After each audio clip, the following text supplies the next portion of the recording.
History is filled with empires that rose and fell, but the Byzantine Empire broke the mold, surviving for over 1,000 years. While Western Europe plunged into the Dark Ages, Byzantium stood as a beacon of civilization, its survival owed largely to its formidable army. The Byzantine Army, heir to the Roman legions, was more than a force for conquest. It was the unbreakable shield of the empire.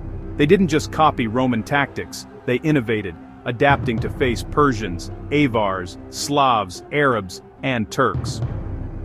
Each new enemy forced the army to evolve, making it a masterclass in adaptation and strategy.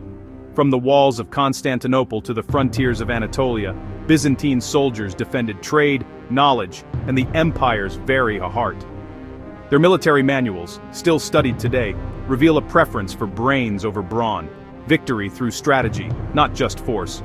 The Byzantines believed the greatest victory was won without a fight, using diplomacy, intimidation, or by turning enemies against each other. This sophisticated approach, combined with a highly organized and well-equipped force, made the Byzantine army one of history's most effective. Understanding the Byzantine army is to understand the secret of the empire's extraordinary lifespan. It was a force that valued cleverness, organization, and resilience above all. Without it, the Byzantine Empire would have vanished centuries earlier. The Byzantines' first line of defense wasn't a wall, it was information. Masters of espionage, they ran a vast intelligence network, with the Bureau of Barbarians at its core. Agents, diplomats, merchants, priests, gathered secrets from rival courts and distant lands. Reports flowed back to Constantinople, warning of raids or revealing cracks in enemy alliances. This intelligence let emperors anticipate threats and prepare long before enemies reached their borders. Diplomacy and espionage worked hand in hand. The Byzantines expertly played rivals against each other, buying peace or inciting conflict as needed. Foreign princes were hosted in Constantinople, educated, and sent home as pro-Byzantine rulers. Warfare was waged in the shadows, with gold and whispers as potent as swords. Generals went to war armed with detailed knowledge, enemy numbers, leadership, terrain, rarely fighting blind.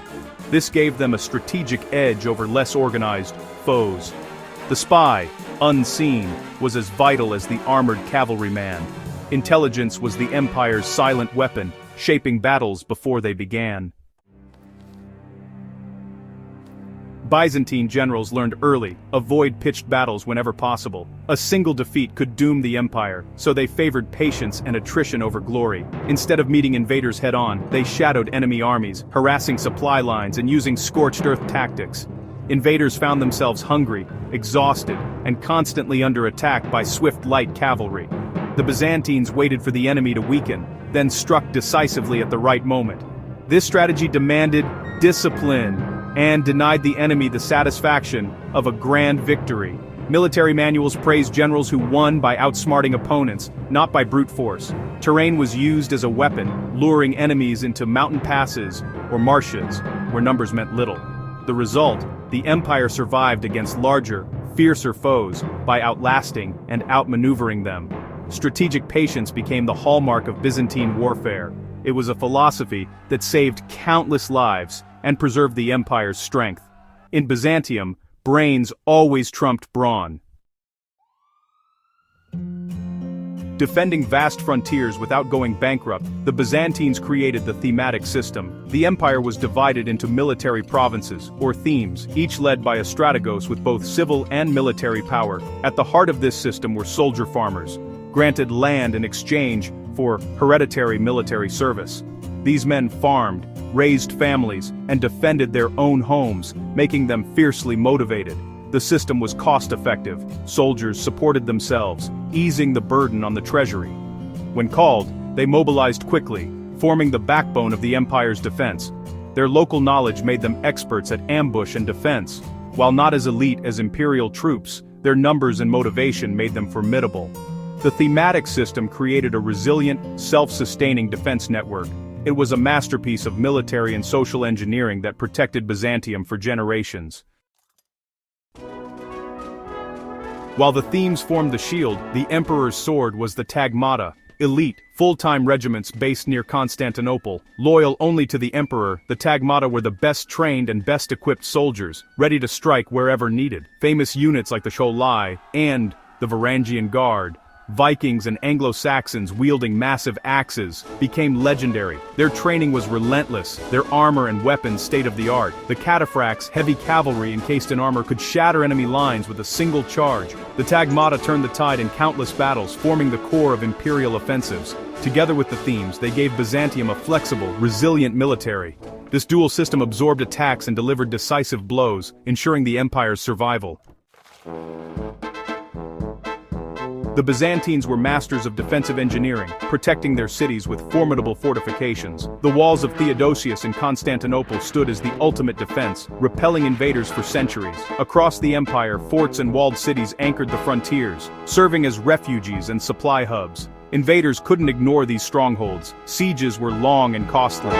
Byzantine engineers excelled at both defense and offense, using trebuchets, catapults, and siege towers. They also dug tunnels to collapse enemy walls and built fortified camps every night on campaign.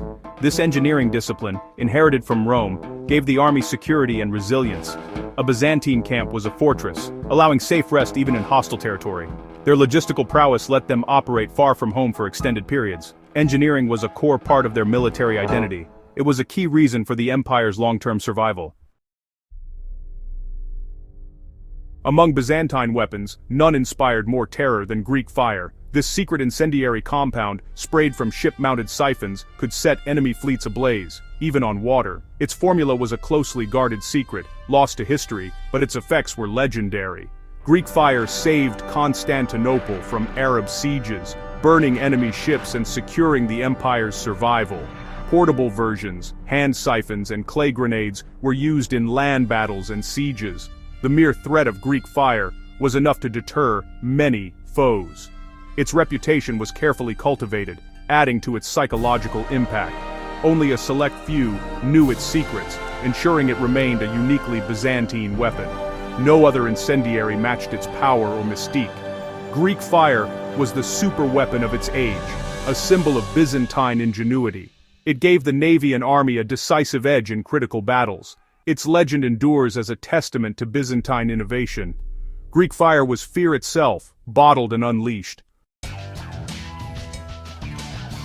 Byzantine soldiers were walking fortresses, clad in advanced armor blending Roman and Eastern designs. Lamellar armor, or Clavanian, offered protection and flexibility, crucial for cavalry. Elite cataphracts were armored head to toe, as were their horses, making them nearly unstoppable. Infantry wore helmets, padded jackets, and often mail or lamellar armor, carrying large shields and long spears. Archers wielded powerful composite bows, outranging many foes. State-run armories ensured standardized high-quality equipment for all. This consistency gave the army a major advantage over less equipped enemies. The combination of strong armor and versatile weapons made each soldier formidable. Their gear enabled the flexible tactics that defined Byzantine warfare. The Byzantine Empire fell in 1453, but its military legacy lived on. For a millennium, its army was a laboratory of warfare, influencing East and West alike. Manuals like the Strategikon shaped military thought for centuries. The Byzantine focus on intelligence, logistics and discipline became a model for later armies. Their indirect approach, using diplomacy, espionage and economic pressure, remains relevant today. Defense in depth and mobile reserves are still core military concepts. The Byzantine army preserved civilization, art, and knowledge through the ages. Its true legacy lies in its philosophy that the sharpest weapon is the human mind.